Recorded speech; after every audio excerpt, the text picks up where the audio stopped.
Hello， 大家好。今天的节目是有关于疫情间所带来的问题。因为疫情的关系，很多朋友都没有办法回家看看，也包括我自己，也已经2年没有回马来西亚了。也因为这个原因，我们都留在荷兰的时间也变长了。朋友们有更多的机会去体验和融入荷兰的生活，也开始适应了这里的环境。但是也因为这个原因，问题就来了，朋友们就开始思考该不该加入荷兰国籍。加入荷兰国籍就意味着说必须要放弃自己原来的国籍，因为很多国家是不允许双重国籍的。所以今天我也想和大家聊聊有关于这方面的话题。我是小云，在这里我会每周和大家分享生活知识、个人经验、成长学习和融入异国生活的技巧。在我身边的朋友的情况分为3种。第一种就是没有顾虑的直接加入了荷兰国籍。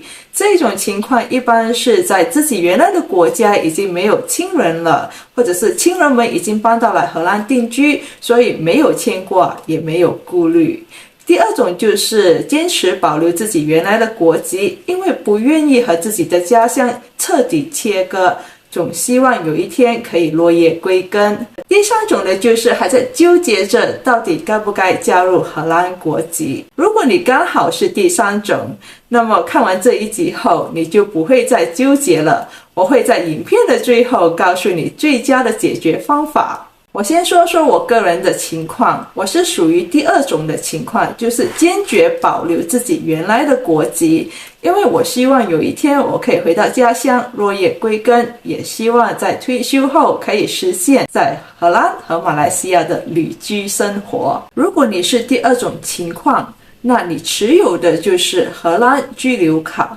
荷兰居留卡分为2种，一种是荷兰永居，另外一种就是欧盟永居。这2种居留卡看起来都很像，同样是要求申请者在荷兰不间断的居住5年，通过融入考试，并有一个长期居住在荷兰的理由，而且必须要有足够的经济来源。在获得荷兰永居后，你的主要居住地必须是荷兰。在连续3年中，每年在荷兰以外最多只可以连续居住4个月。但是如果你拥有欧盟永居，你可以在欧盟以外的国家最多居住6年，可是每年必须入境欧盟1次。除了这一些，拥有欧盟永居的好处就是你可以在欧盟其中的25个国家内享受一定的权利和自由。就比如说，如果你想到德国去就业、求学或者是居留，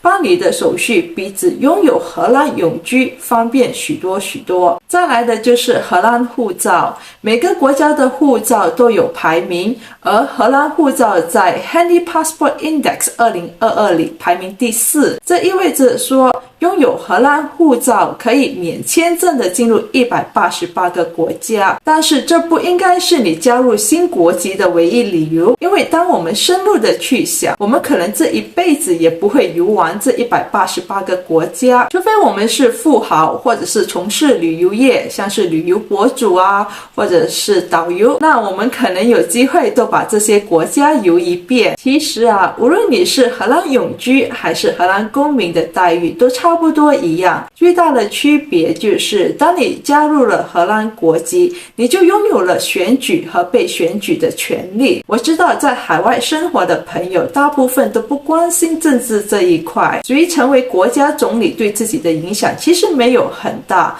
他们更注重的是经济上的地位。可是近几年我留意到荷兰华人也开始积极参与政治活动。如果我们拥有选举的权利，那么荷兰华人在政治上也可以拥有更大的权利。除此以外，在荷兰政府部门或是欧盟机构，有些工作他们是要求你必须是荷兰公民或者是欧盟公民。如果你们想申请这一类的工作，那你就必须要放弃自己原来的国籍。最后一点也是最关键的一点，很多在海外的朋友都非常关心父母移民这一个话题，但是在荷兰，无论是荷兰永居还是荷兰公民，都无法把不住在欧盟国家的父母接过来荷兰团聚，除了一些特殊的情况下是被允许的，比如说年迈的父母身体状况非常的糟糕，需要你来照顾，可是这个方法的办理程序非常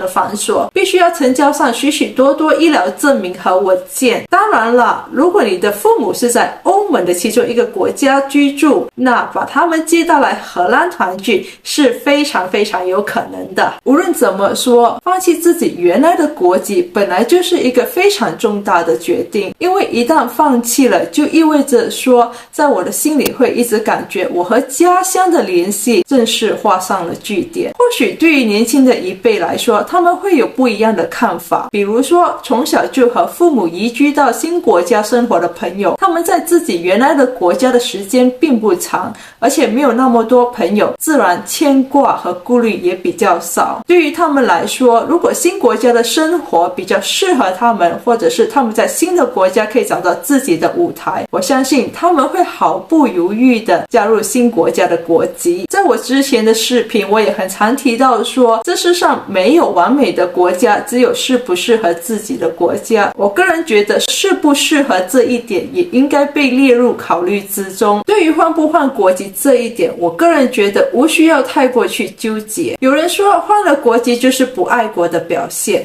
这跟爱不爱国没有半毛钱关系。根据最新的统计，即便是像美国这种泱泱大国，在2020年也有将近7000人放弃了美国国籍，比在2019年高出了237%。难道这些人并不爱国吗？不能这么说嘛，对吗？在影片开始时，我说过，在影片的最后，我会告诉你最好的解决方法。而我认为最好的解决方法就是把自己的家庭变成一个联合国国籍。就比如说，你可以保留自己原来的国籍，你的伴侣可以加入新国家的国籍，如果你有小孩，那你的小孩可以加入新国家的国籍。这样无论你想在哪一个国家居留，你只需要办理一些文件上的手续，你也可以在那个国家留下。你既可回国，也可留下，也可以让自己有了多一个的选择。好啦，今天的分享就到这里了。我希望透过这个视频能让你更了解放弃自己原来的国籍的好处与坏处。